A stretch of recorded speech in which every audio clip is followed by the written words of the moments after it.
This episode is sponsored by the Pisgah Coaching Institute, founded by IFS-trained master coach Brian Jadon, who has been a pioneer in the integration of IFS and coaching for more than 2 decades.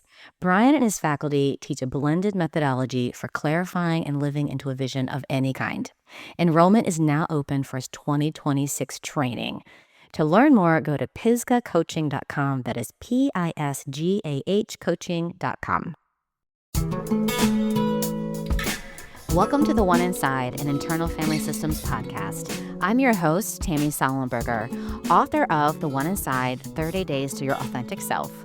I am so excited today to have Nick Brüss on the show. He is a licensed marriage and family therapist, a level 3 IFSI approved clinical consultant. He loves teaching about IFS and psychedelic assisted therapy. He speaks internationally and has recently presented on IFS and psychedelics at Oxford with Dick Schwartz. He is writing a new book, The Psychedelic Mindset, which aims to demystify psychedelics and share real stories illustrating the human side of transformation. I love that. So, Nick, welcome to the show. Why don't we start where we always start, which is where you are in the world and what you see out your nearest window? Sure thing, Tammy. Great to be with you. I'm looking forward to this. Looking out this window, it is a courtyard. So I'm in Santa Monica, Southern California, Santa Monica. It's about 70 degrees, a gorgeous day. And I look out into this courtyard from my office. And I'm kind of in a non-traditional space. So it's kind of an industrial, very creative. We've got artists and creatives, musicians in the same kind of space, which is fun, and also a balloon store right next door. So there's the occasional balloon pop. It's subtle, but it's a little mindfulness bell that goes off. But outside, there's green, the sun is shining, and that's what it's like looking out. All right, let's talk about the balloon shop. Is it helium balloons, like the and are they just regular balloons for like birthday parties and stuff? Or is it balloons for like parades or that kind of thing? Not the huge balloons, but the former. So it's I hear the and sometimes after the there's a infrequently there's a little pop. Again, it's pretty well insulated, but it's there. And I as part of my informed consent is an acknowledgement that there might be that little pop and that we can use that as a somatic check of what's going on in our bodies when we hear it. Yeah, I love it. So it's not so popping that it's startling, like when a balloon pops and everyone like I'm jumping, which no one can see, but like jumps. Yeah. Yeah, No, that just a subtle little a different form of a bell. okay, Yeah. I love it. I love it. I love it also how you reframed it and like it's a mindfulness spell. We're all just gonna get like connected. Yeah, I love it. So your big thing is IFS and psychedelics, and we've had bunches of people on the podcast talking about psychedelics. The other thing you're really big into is IFS and spirituality, and you're presenting at the conference. And someone's laying all this out right now. And then you have a book coming out, which is very exciting. So you have a book coming out called The Psychedelic Mindset. So where should we jump in? Because I want to know about all these things. So what feels like where should we start? One place to start is grad school, learning about this Western approach to healing and what's going on and childhood. And throughout grad school, I was always looking outside of the curriculum. I went to a kind of a school that had a transpersonal focus, the California Institute of Integral Studies in San Francisco, and loved that program. And I kept looking outside of it to see what else um, could assist in this healing journey, both for myself. I don't believe any therapist who wasn't into it, in part for their own healing, um, and I very much am. So in looking outside of the program, I found different somatic programs. I studied somatic experiencing and sensory motor, Hakomi, and then stumbled upon a grace-filled moment of landing on IFS in a book on wisdom and compassion in psychotherapy, and so began getting training in that very early on.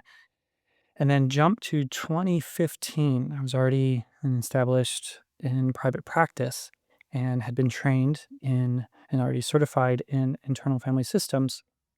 I founded and directed a nonprofit, essentially teaching compassion and mindfulness cultivation to the public and within hospitals and schools here in Los Angeles, and began to kind of just cross over what was typically just psychotherapy and well-being or mindfulness by inviting Dick Schwartz to come give a presentation in Los Angeles. And he graciously and generously accepted the offer. And it was there that he, at a presentation he gave in Los Angeles in 2015, that he showed a clip during that workshop. And the clip was of early psychedelic assisted research. And I did not know he was going to show this. I had a budding kind of interest in this, but having come out of the kind of grew up in the Midwest and just say no to drugs. And as an athlete, I used to weigh, also some fear of losing my mind. So I had a stigma around psychedelics, although had already started to have some experiences that were very beneficial. So Dick is during this workshop shows this clip of early MDMA for the treatment of PTSD. It was a phase 2 study, FDA study. And in this clip that he showed, there was a young veteran. His name was Nick. And he was connecting with this younger part of himself that was kind of in a cage. Essentially, he was speaking to your audience will know of parts, and he was relating to a parts. Stepping back, there was no IFS training. He did not like know about IFS. This happened spontaneously.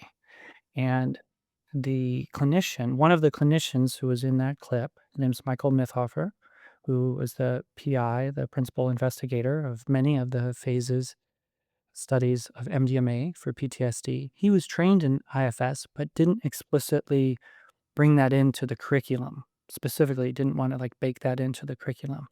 But he found that 70% of participants in their study, when given MDMA, spontaneously started to kind of relate to parts. 70%, no training, not like, hey, you've got parts and this and that. It just emerged.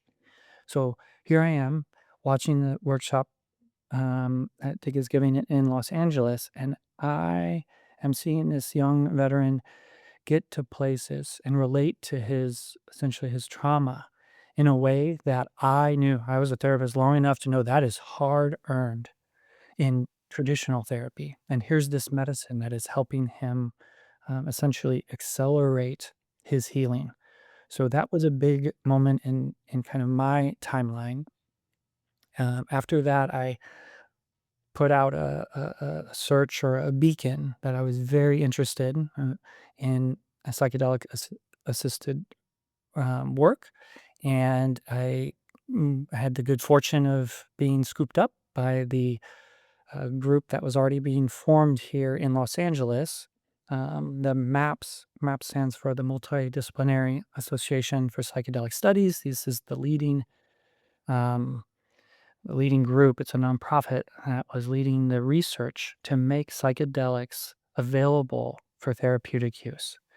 And so it became a clinician and then eventually a supervisor in that study. This is now a phase 3 study to show evidence that MDMA assisted work is really helpful for specifically PTSD. And I can talk more about that. It is very conclusive that that is the case. And that's where I went from a therapist who had kind of a um, spiritual inclination or included that as part of the work and sitting with someone who's suffering or just connecting with their own human suffering in a larger context. And then now there's this technology, this tool of psychedelics that can help us connect with our embodied experience and help us learn and grow from there. I love it. I have a part that's curious about just where all of that is these days, where like ketamine, I think is legal in some states, or is it all states, or like where Mm. can we talk a couple minutes Yeah, about kind of where that is right now? yeah, I can give that briefly. I So, love that. yeah, so psychedelics, a big term, but of the ones that are legal, it's only ketamine. And when I say legal, I mean nationwide in the United States, it is Schedule 3, which means it can be prescribed by a physician. Off label, which means not the use it was originally studied for and approved for, but used ketamine. This medicine is an anesthetic. It's used in hospitals. It's in every hospital around the world, every ambulance around the world. Um, it's an anesthetic, and when used at sub anesthetic levels, so no one's getting like knocked out, but they're in these lower levels, it creates an alteration, some space in the system. We can talk more specifically about this, but creates kind of more space for parts and then helps clients even connect more with their parts. That medicine is legal and able for prescription.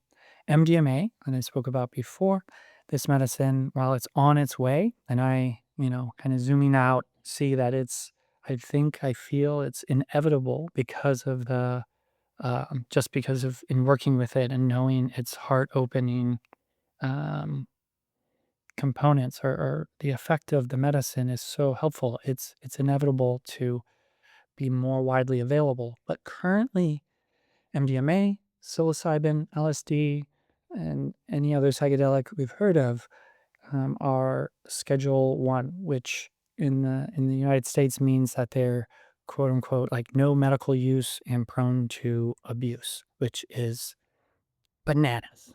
Okay, I want everyone to know Nick just put his hands in his face, like, or is his face in his hands. Oh, oy, oy, oy, oy.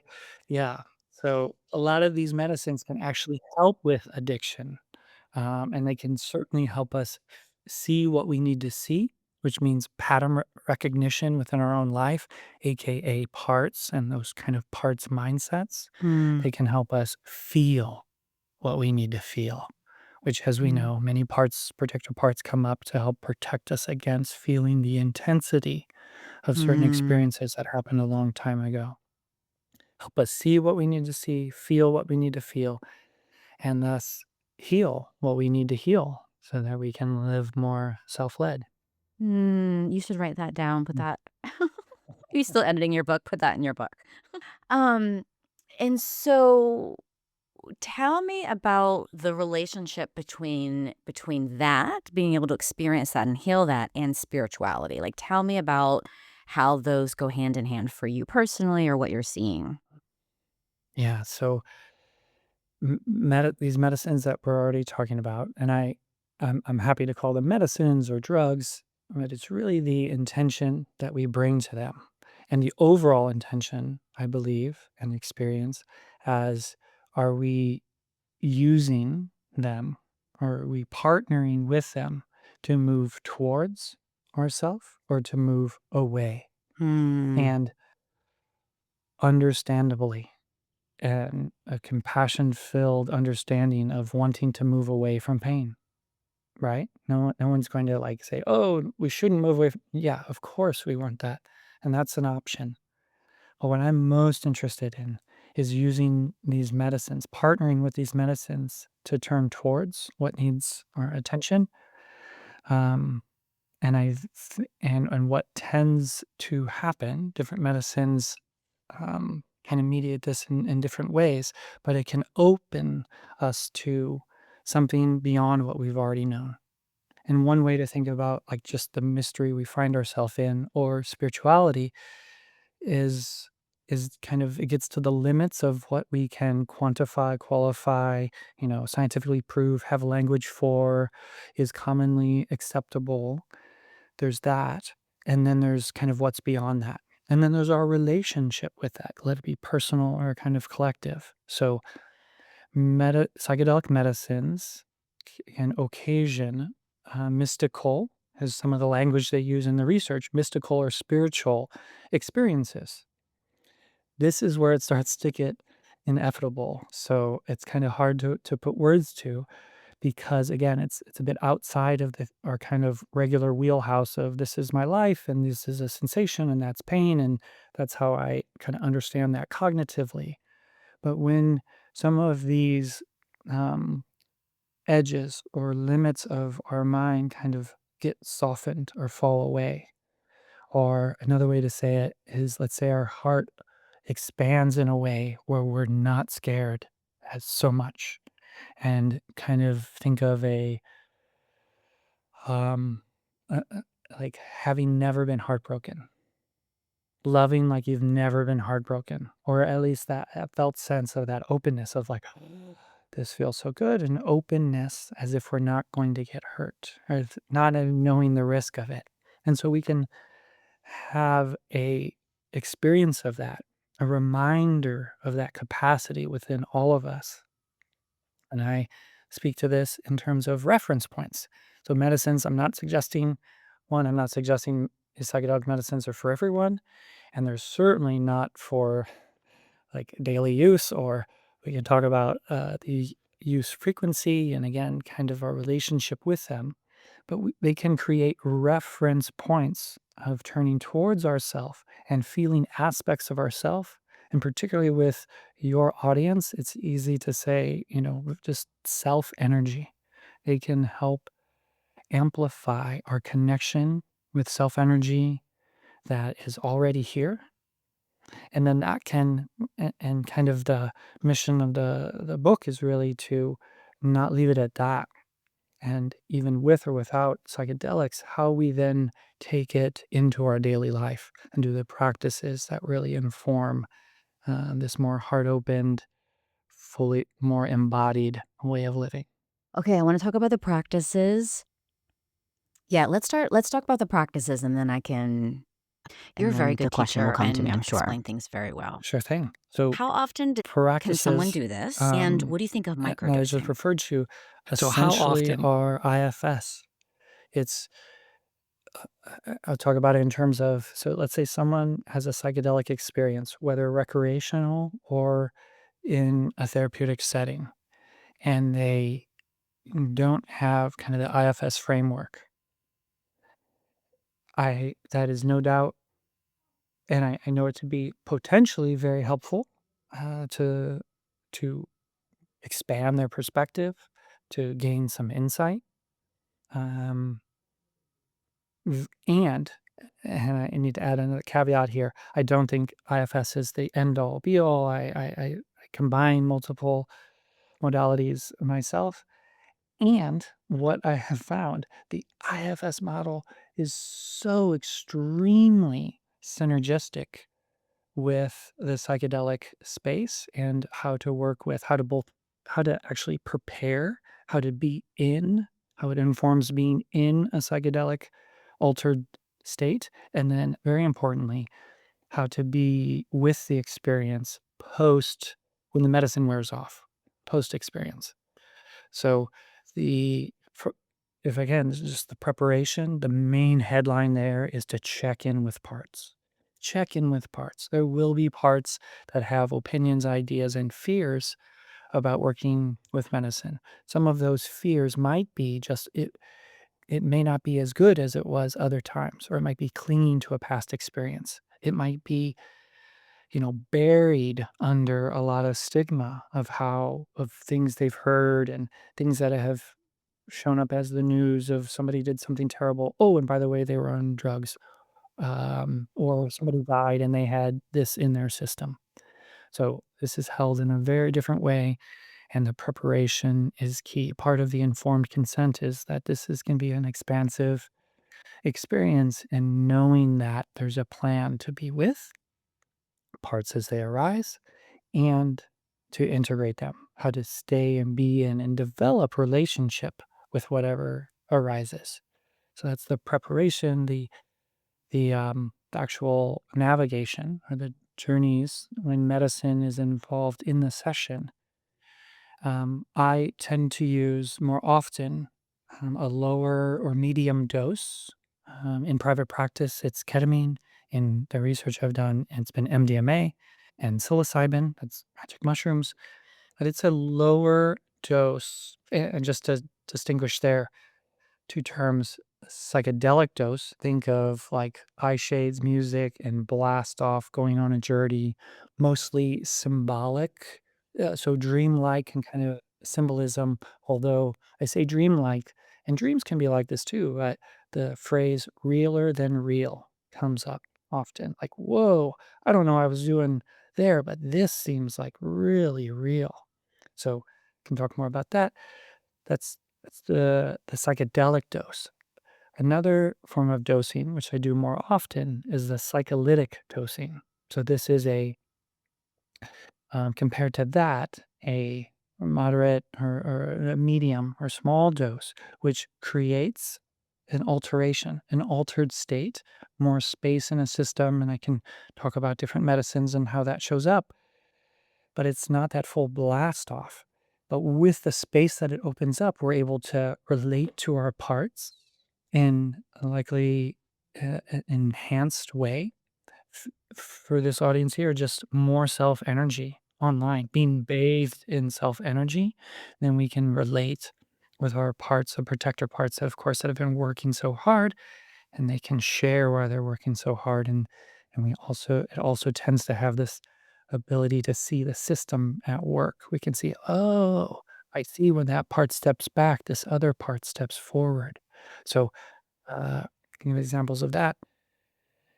That's the psycholytic dosing, and it's also, I find it's very helpful to help integrate it. So, in one sense, if we don't go so far out, then it's easier to kind of integrate and, of course, remember what's arising throughout session. And then integration is the third part, third aspect, and it's a whole part section of the whole third part of 3 of the book, which is how we take these insights and these felt sense experiences, potentially mystical or spiritual experiences, and then how do we cultivate that? How do we continue to build relationship in our body, in our nervous system, in our relationships, in our families, in our mindsets? I love it.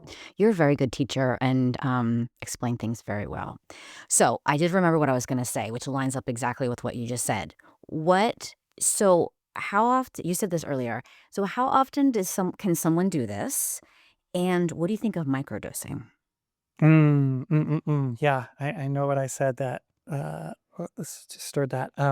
So how often? W we are early. We are in our infancy of working with these medicines. As some of your listeners will know, these things, psychedelics weren't illegal, until, roughly 1970, and unfortunately, they got locked up. I say unfortunately because it put a halt on the research. When something is illegal, it's a lot harder to do research on it. And of course, it skipped some generations of the healing that would have unfolded from them. And I have a very close to home story about that. The the frequency is we're learning, but by and large, one thing that psychedelics offer that's different than even like a long meditation retreat or a big life moment is reliably, it's going to be a novel experience. I'm not saying it's all brand new, but as we walk through our daily lives, we kind of we're coming from this system that looks to kind of automate things and to kind of like, okay, that's that, and that's this kind of habituate to certain things. Whereas you're likely, whether it's LSD, MDMA, psilocybin, you're likely going to open beyond, your mind is going to open, or your heart is going to open in ways that it hasn't quite yet. My point in saying this is we want to give, I'm encouraging people to check inside and essentially go slow and give yourself some time to integrate what arose. So here's one situation that happens a lot.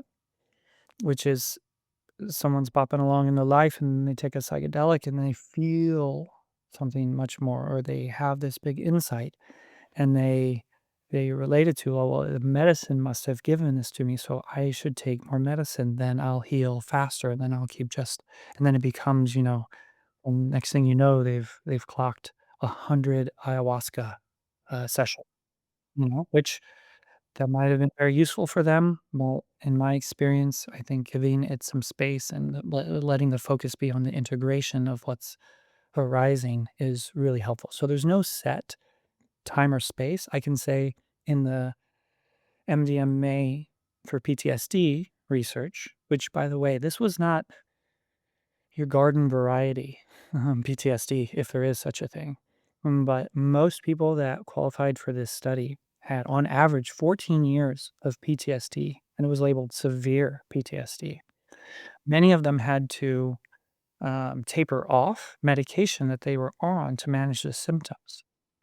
So within that study, this is the MAPS sponsored study, FDA study, they got MDMA only 3 times, and it was about a month apart.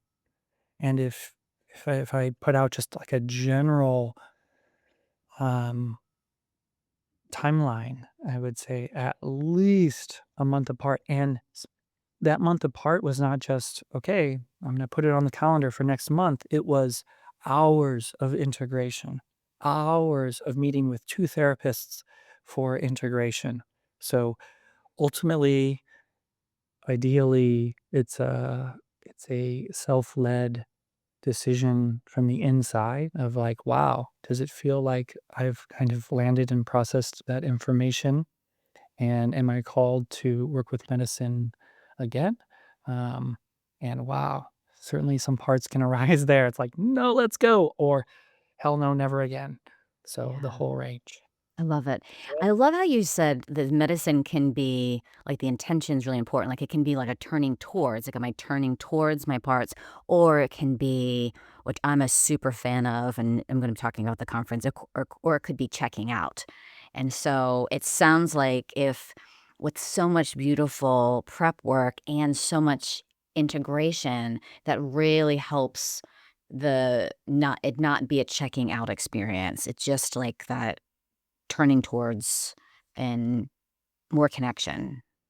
Yeah, I'm writing about this because this is a very important topic.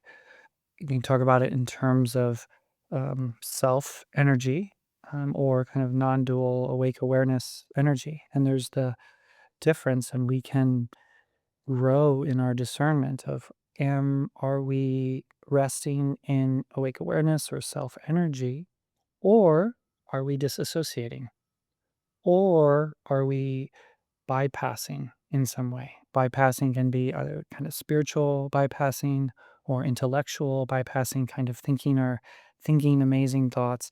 And I know I've appreciated your work with Enneagram. Mhm, mhm. Yeah, and I some of my I'm a 9 on Okay. the Enneagram, and some of my dearest friends are 7s.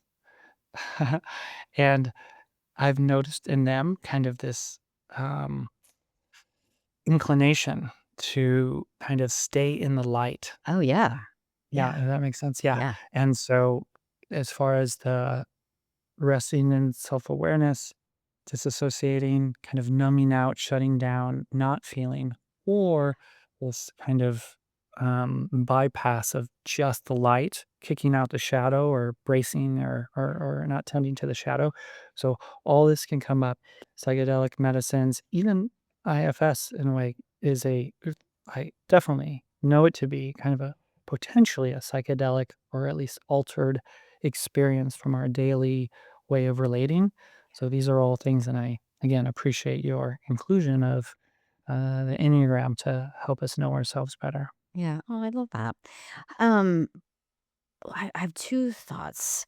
I'm like, I wish we had another hour. Okay, 2 thoughts. One is, it makes a lot of sense to me that the more heart opening and the softening of our protectors, that is going to create more of a spiritual, mystical experience. So, not just working with our parts, but with more self energy, it's going to open up to that. I guess this is my question because I feel this way just as a spiritual person that I wish that I had this dual awareness all the time, like you and I were talking earlier. Like as I did the dishes and the laundry and ordered groceries earlier and take my son to la la la la la. Like as I did that, I wish I had this mystical. I had an inner monk that was just always aware.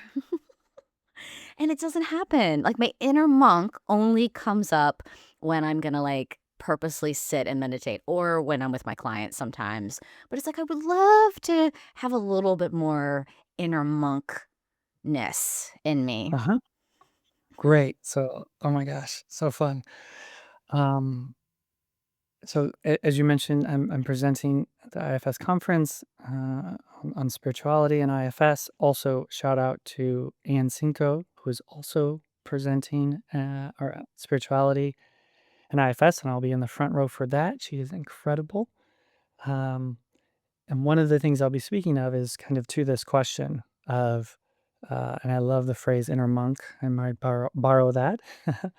um, is that here we are kind of bopping along in our life, bopping along or just like really engaged and I'm talking about kind of the horizontal, psychological, relative experience of being human. And relative stands out there because it's in relationship to um, all the things, including our parts. Mm, And also, there's a vertical plane that we also experience. Yeah, you're nodding your head. mm-hmm. Yeah. Yeah. So, and this is, I think, where your inner monk Yeah. kind of, expands or the awareness shifts into this inner monk that can both see and includes the horizontal psychological relative plane.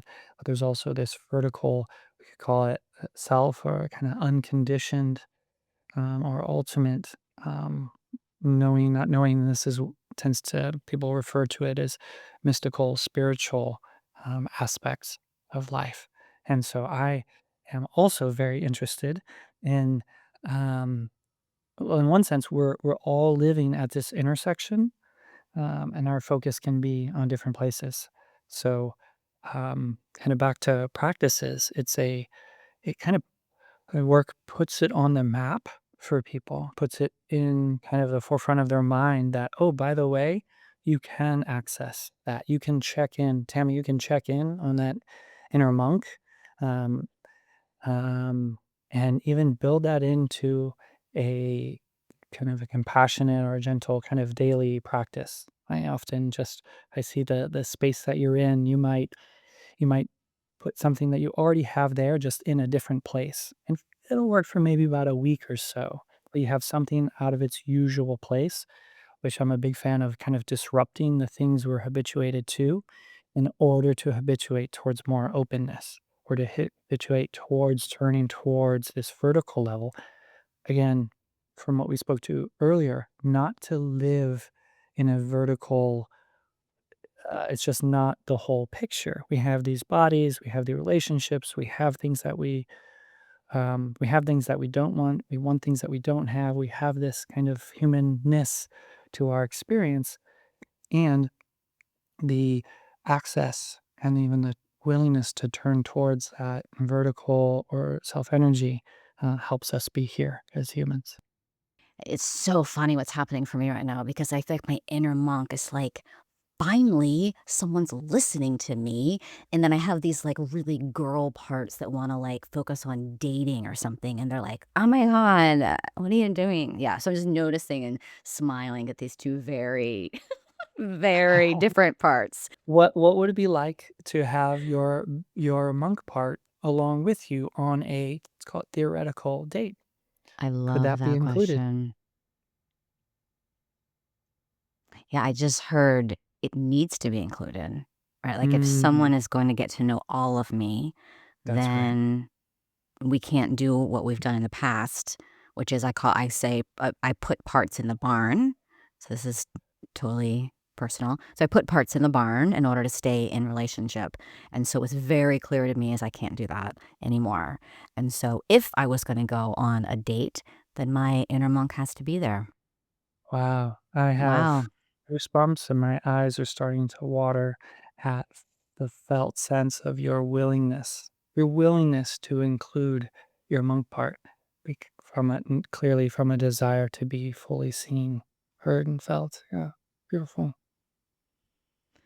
Okay. So we are almost out of time. So is there anything else you want to say? When's your book going to come out? Let's talk about that. Yeah.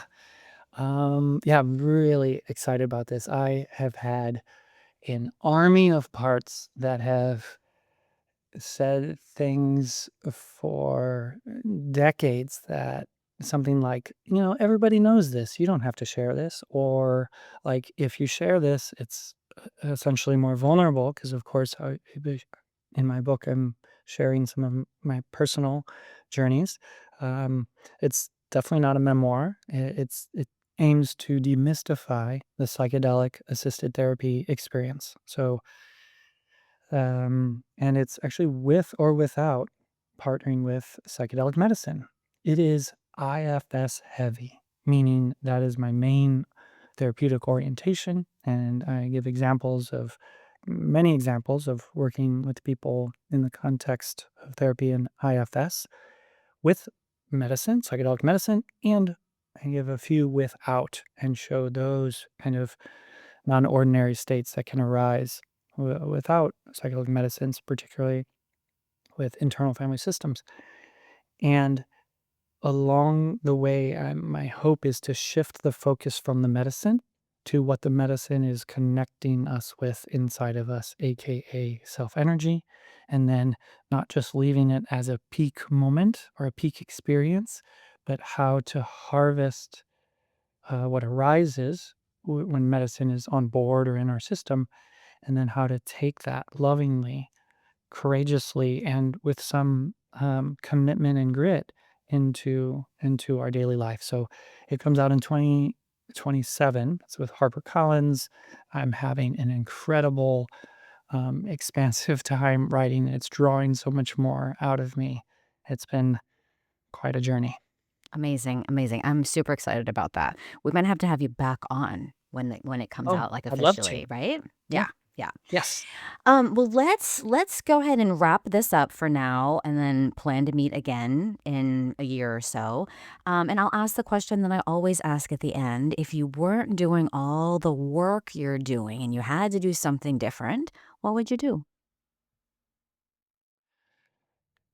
If I couldn't do this, because that's a tough one, and maybe people have said this before, because I so love what I do, and I would do this, if I had all the money. Um, so if I couldn't do what I'm doing right now, I would do something adjacent, which is, direct or lead a public benefit corporation that is specifically advancing the safe, ethical use of psychedelic medicine, for greater access across our globe. And yeah, that would include research, and it would be for healing, trauma healing, everyday healing, and beyond that, and for rite of passage, um, for consciousness exploration. Like, what the fuck is this? What is going on? Let's explore. And these medicines can be helpful for that. So and I got to say, and I would involve dance. I would be dancing in that. There would be a movement component to it That's pretty for big sure. for a 9. That's good. I like it. I like it. I also like how you totally answered the question the way you wanted to answer the question. Mm. Well, this is great, Nick. Thank you I so cheated. much. Yeah, you did cheat. You did Sure. cheat. By teacher parts, you're like, wait a minute. This is great. So we will hear from you again, and it's been great talking to you. And yeah, thanks for being on the show. Tammy, thank you so much. Appreciate it. Thanks for hanging out with us today. If you enjoyed this episode, I'd love it if you left a rating, a review, a like, comment, share with your family, your friends. That would mean so much to me. My book is available at your favorite independent bookstore or on Amazon. You can visit my website, tammysollenberger.com, or you can download a free Get to Know a Should part of you. You can follow me at IFS Tammy on Instagram and at The One Inside on Facebook and on YouTube. Jeff Schrum co-produces The One Inside, and I am forever grateful for Jeff. Also thankful for Jack Reardon for creating the music, and just thank you for listening. 6 seasons, over 1 million downloads. I cannot tell you how much I appreciate you in this community. I'll see you next time.